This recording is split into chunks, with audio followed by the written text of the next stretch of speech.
So I am obsessed with this furniture makeover. I knew I had to buy this piece as soon as I saw it for sale on Facebook Marketplace.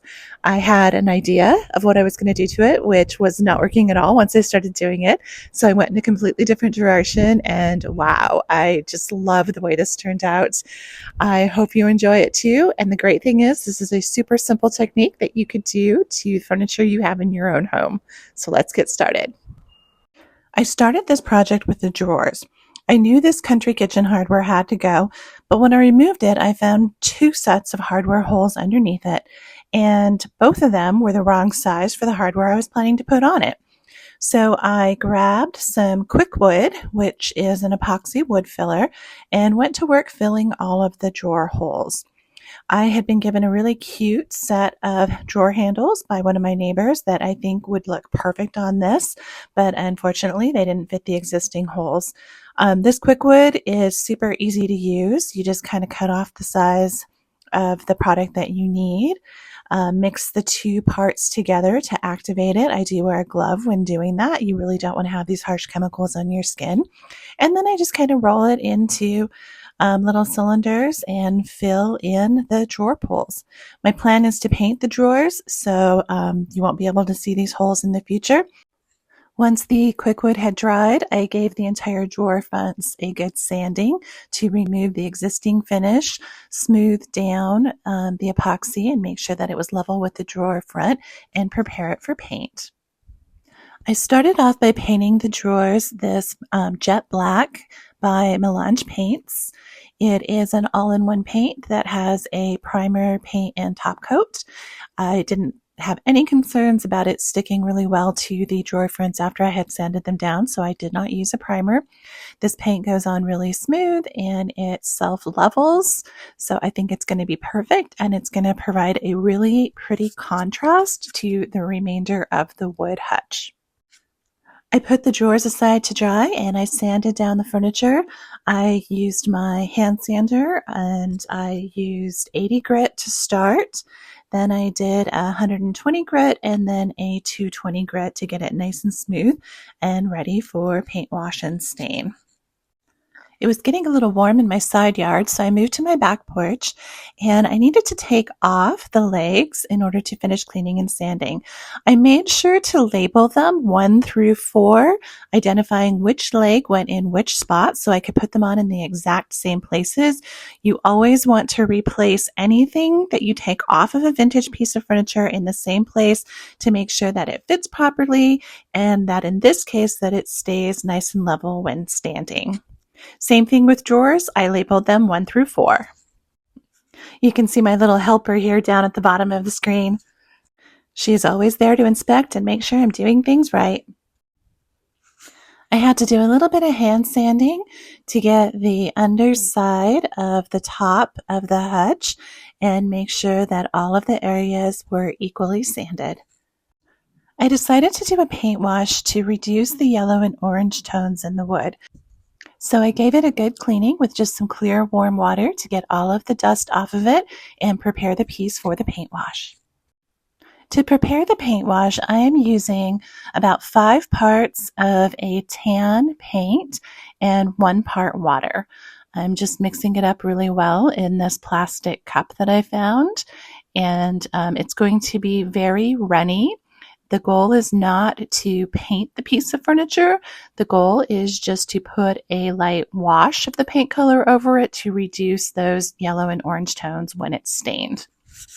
I like my piece of furniture to be slightly damp when I apply a paint wash, so I went over it again with a wet rag and clear water, and then I used a brush to start applying the paint wash. I put it on going in the direction of the wood grain, and I want to act quickly. I don't want it to dry. And in this case, what I decided to do is just go ahead and cover the entire top with the paint wash. And then once I had it covered, I made sure I hadn't missed any spots, kind of run around the edges to make sure that there were no drips and that I had achieved an even coat over the entire top and the sides. And then I'll just come back over with a rag and remove the excess paint and water.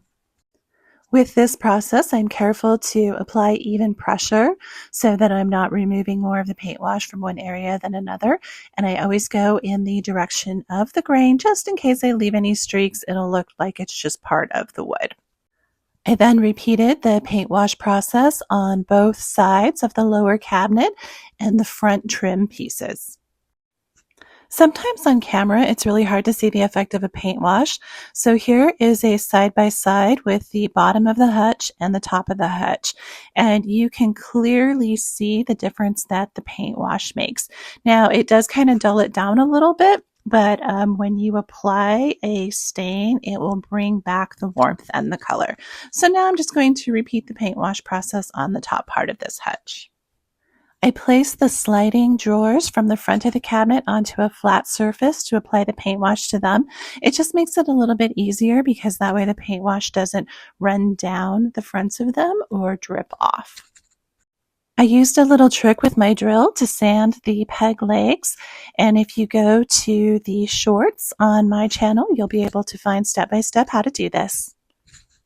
After paint washing the top of the hutch, I taped off the inside of it to paint that back section the same black as I'd used on the drawers.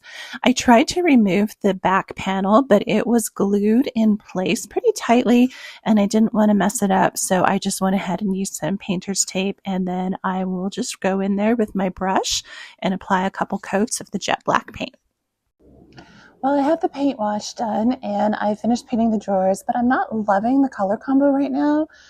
I don't know if the wood just has a little bit too much of a yellowish tone, if the two tones aren't complementary, but I think I'm going to go in my shop, take a look at my stains, other paints I have, and try something a little different. So I decided that I wanted to warm up the wood tones with a glaze. But in order to prevent the glaze from soaking into the wood, the first thing that I'm going to do is I'm going to put down a stain. This is a white pickling wash, so it's going to mirror the work that I already did with the paint wash, but it's going to help close the porous surface of the wood so that when I come back in with the stain to give it a little bit of color and warm it up, it won't soak into the wood. It'll just kind of stay on the surface rather, and highlight the wood grain. Fingers crossed that this is going to work. I'm going to start with the smaller piece so that if for some reason it doesn't work, I can always go back in and strip this down and start over. It's not changing the color much, but you can see from the shine that it is going to seal the wood. This is a satin finish product. I will provide a list of all of the final products that I used in the video description. While the stain is drying, I'm going to come back to the drawers now. I went through my paint collection and I have decided to go with one of my favorites. I've heard that green is the new black, so I'm going to go with this soft sage green. The color is Celtic Fog. This is by Wise Owl. It's a 1 hour enamel paint that has a built-in top coat and primer.